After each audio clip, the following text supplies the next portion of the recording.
శ్రీకాళహస్తి ఒకప్పుడు తెలుగుదేశం పార్టీకి కంచుకోట అది.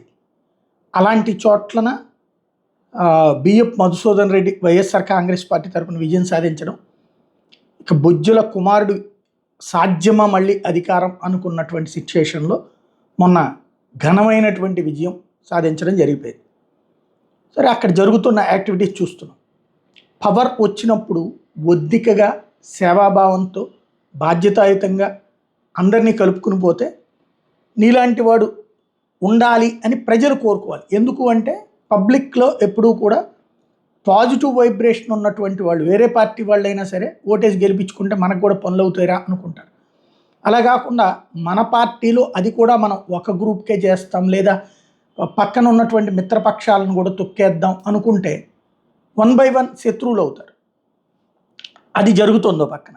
మరొక వైపున సిస్టమేటిక్గా పార్టీకి సంబంధించి ఇక డామినేట్ చేయాలన్నటువంటి ప్రయత్నమే జరుగుతుంది. అది సహజం, ఎవరైనా సరే ఆ డామినేట్ చేసే క్రమంలో ఎదుటి వాళ్ళని హింసించకూడదు అన్నటువంటిది ఇక్కడ మిస్ అయ్యేది. అది పక్కన పెడితే బిఎఫ్ మధుసూదన్ రెడ్డి ఒక వినూత్నమైనటువంటి ప్రచారం చేయడంలో సిద్ధహస్తుడు. ఇప్పుడు అట్లాంటిదే చేసుకొచ్చాడు. అక్కడ కొన్ని పనులు ఇంతకుముందు వైసీపీ టైంలో ప్రారంభించినటువంటి ఇప్పుడు పేర్లు మారుస్తుంటాం, లేదంటే అప్పుడు స్టార్ట్ అయినటువంటి పనుల్ని ఇప్పుడు పూర్తి చేస్తా సహజంగా వీళ్ళ పేర్లు పెట్టుకుంటారు.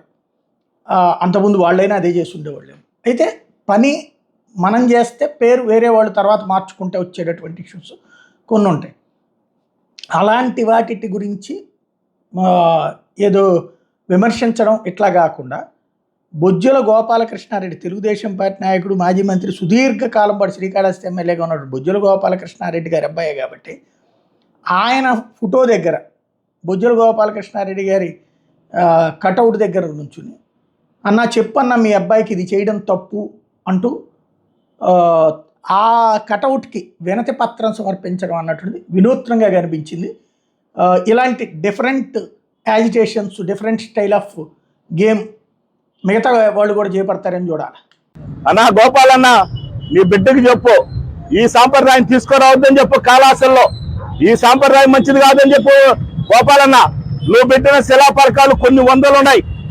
నువ్వు పెట్టిన శిలాఫలకం పైన 50,000 రూపాయలు వర్క్ చేస్తే నీ శిలాఫలకం పైన ఉంది.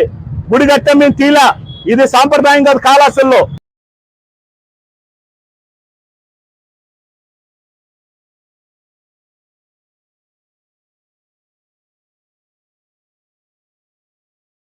అందరికీ నమస్కారాలు.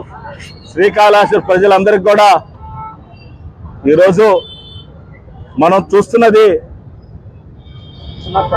మురుఘాస్వామి తిరుత్తుల్లా ఉండగా లేదు. ఇప్పుడు ఒకప్పుడు చూడండి, కిందుండే మండపాన్ని పడిపోయి శిథిలాస్థలంలో ఉండే మండపాన్ని తీసేసి ఇప్పుడు కొత్త మండపం చేసేప్పుడు ఏమి ఇచ్చారు? ఆ రోజు ప్రతిపక్షంలో ఉండి ఇల్లు ఇలా కుటుంబ సభ్యులు ఏమి ఇచ్చారో, ఎమ్మెల్యే గారు, చైర్మన్ గారు, మీరు గుళ్ళు కొట్టేస్తున్నారు, ఏమైపోతాయి కాళహస్తిలో గుళ్ళు లేవన్నారు. మేము గుళ్ళు కొట్లా, పడిపోయిన ఇల్లులు నేనైనా పడిపోయిన ఇల్లుని రెడీ చేసుకుంటా, గుడిని రెడీ చేసుకుంటా. అదే మాదిరిగా ఓరుందుల్లో కూడా 2 కోట్లు పెట్టి గుడి పడిపోయే స్థితిలో ఉంటే, అదేవిధంగా ఆడ మర్రి చెట్లు మలిసిపోతే 2 కోట్ల రూపాయలు ఇచ్చి మళ్ళీ మేము దాన్ని కుంభాభిషేకం చేయడం జరిగింది. మాకేమి ఊర్లు కాదు, పార్టీలు కాదు, దేవుడు అనేవాడు అందరికి సమానుడు. కాబట్టి ఈరోజు బాగా ఆలోచించండి. ఆ రోజు పెట్టుండే శిలాఫలకాన్ని ఒకసారి చూడండి. ఏమయ్యా, ఈరోజు నీ శిలాఫలకం పెట్టుకుంటావే? మా గవర్నమెంట్ ఉన్నప్పుడు మినిస్టర్తో పోరాడి కాళహస్తిలో మురుగన్ భక్తులు ఎక్కువ ఉన్నారు, తిరుగు పోతున్నారు, ఇబ్బంది అవుతున్నది. పైన 20 మంది, 30 మంది, 50 మంది నిలబడుకునే దానికి కూడా అవకాశం లేదు. పైనుంచి కింద పడిపోతారనే ఉద్దేశంతో ఆ రోజు బోర్డులో పెట్టి చైర్మన్ గారు అందరం కూర్చొని, అయినా మా సౌత్ ఇండియాలో ఉండే పెద్ద పెద్ద పూజారులు, స్వాములందరినీ తీసుకొని వాళ్ళ గైడెన్స్ తో ఈరోజు అంత పెద్ద ఈరోజు తిరుత్తుల్లా గట్టించినావు. ఈరోజు ఏమంటారు అందరూ? చాలా బాగుంది అంటారు. సంతోషంగా నీ ఫోటో పెట్టుకో. నువ్వు ఇప్పుడు ఎమ్మెల్యే, ఇప్పుడు నువ్వు ఎమ్మెల్యే ఓపెన్ చేసి నీ ఫోటో పెట్టుకో.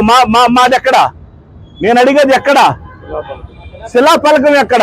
నీది పెట్టుకో. నీ పెట్టద్దల్లా శిలాఫలకం ఎక్కడ? దయచేసి దాంట్లో ఓపెన్ చేయి ఉదయ్. గోపాలన్న నీ బిడ్డకి చెప్పు, అన్నా గోపాలన్న నీ బిడ్డకి చెప్పు, ఈ సాంప్రదాయం తీసుకురావద్దని చెప్పు. కాళాసల్లో ఈ సాంప్రదాయం మంచిది కాదని చెప్పు. గోపాలన్న నువ్వు పెట్టిన శిలాఫలకాలు కొన్ని వందలు ఉన్నాయి. నువ్వు పెట్టిన శిలాఫలకం పైన 50,000 రూపాయలు వర్క్ చేస్తే నీ శిలాఫలకం పైన ఉంది. గుడి గట్ట మేము తీలా, ఇది సాంప్రదాయం కాదు కాళాసల్లో. కాబట్టి గోపాలన్న పై నుంచి బిడ్డకి కళ్ళలో పడి, రే నాయనా నువ్వు కాళాస జనాలకి ఇది కాదు వాళ్ళు చేయాల్సింది, మంచి పనులు చేయరని చెప్పి నీ బిడ్డకి తెలియజేయమని గోపాలన్న తెలియజేస్తున్నాను. ఆయన కళ్ళలో పడి కనీసం కొడుకునన్నా మారుస్తాడేమో కాళాస జనాలు ఆలోచించమని ఈరోజు తెలియజేస్తున్నా. ఖచ్చితంగా తెలుసు నువ్వు మాట్లాడితే ఎన్ని కేసులు పెడతావు తెలుసు, అన్ని రెడీగా ఉన్నావు. అదేమంటే ఏం పెట్టా నేను అన్ని లోపలేవయ్యా. భగవంతుడు ఉన్నాడు, కాళాస ప్రజలు తెలుసు. కాబట్టి దీన్ని మేము అడిగే దాంట్లో ఒక్క తప్పున్న కాళాస ప్రజలందరూ కూడా మీరు ఆలోచించండి. 30-40 సంవత్సరాలు శిలాఫలకాలు ఉన్నాయి. 30,000 50,000 పెట్టిన చిన్న చిన్న అభివృద్ధి కార్యక్రమం శిలాఫలకాలు పైన కూడా ఉన్నాయి. అవి మేము తీలా ఇన్ని కోట్లు పెట్టి దాదాపు ఎన్ని కోట్లు 2.5-3 కోట్ల రూపాయలు అయింది ఈ టెంపుల్ కి. కనీసం పేరన్నా పెడతారా లేదా? ఏం చేయలేని నువ్వు వచ్చి నీ పేరు పెట్టుకుంటే చేసిన వాళ్ళ పేరు దయచేసి ఈ శిలాఫలకాన్ని పెట్టకపోతే అధికారుల మీద కోర్టుకు పోతున్నావు, అధికారుల మీద లీగల్ చర్య తీసుకుంటున్నావు. టెంపుల్ కావచ్చు, అదేమాగా హాస్పిటల్ కావచ్చు, అదేమాగా ఎక్కడైతే శిలాఫలకాలు పగలగొట్టారో వాళ్ళందరినీ ఎవరిని వదలవు. ఇప్పుడు ఖచ్చితంగా కేసులు వేస్తాం. రేపు మా గవర్నమెంట్ వచ్చినాక ఎవరైతే పగలగొట్టారో, ఎవరైతే దౌర్జన్యంగా పగలగొట్టారో, మీరు ఈరోజు వచ్చి పబ్లిక్ లో ఉండే శిలాఫలకాలు ఎవరు పగలగొట్టారో వాళ్ళు ఖచ్చితంగా దాన్ని అనుభవించాల్సిందే తెలియజేస్తున్నా నేను. కాబట్టి కాళాస ప్రజలందరూ కూడా రిక్వెస్ట్ చేస్తున్నా, ఇది ఏ సాంప్రదాయంలో ఉందని తెలియజేసుకుంటూ, గోపాలన్న చూడు ఒకసారి నీ కొడుక్కి జ్ఞానోదయం కలిగించు, నీ బిడ్డకి జ్ఞానోదయం కలిగించు. లేదు ఇంట్లో పెద్దోళ్ళగా చెప్పండి, ఒరే నాయనా రేపు నీ పిల్లకాయలు నీ మనవాళ్ళు వస్తే కొన్ని వందల శిలాఫలకాలు ఉన్నాయి మీ నాయని మీ తాతవి, అవి కూడా రేపు ఇదే సాంప్రదాయం వాళ్ళు వస్తే వీళ్ళు వస్తే వాళ్ళు. తమిళనాడు కల్చర్ వద్దు, ఇది టెంపుల్ సిటీ, టెంపుల్ కల్చర్ తీసుకురా అని చెప్పు గోపాలన్న అని తెలియజేస్తున్నా.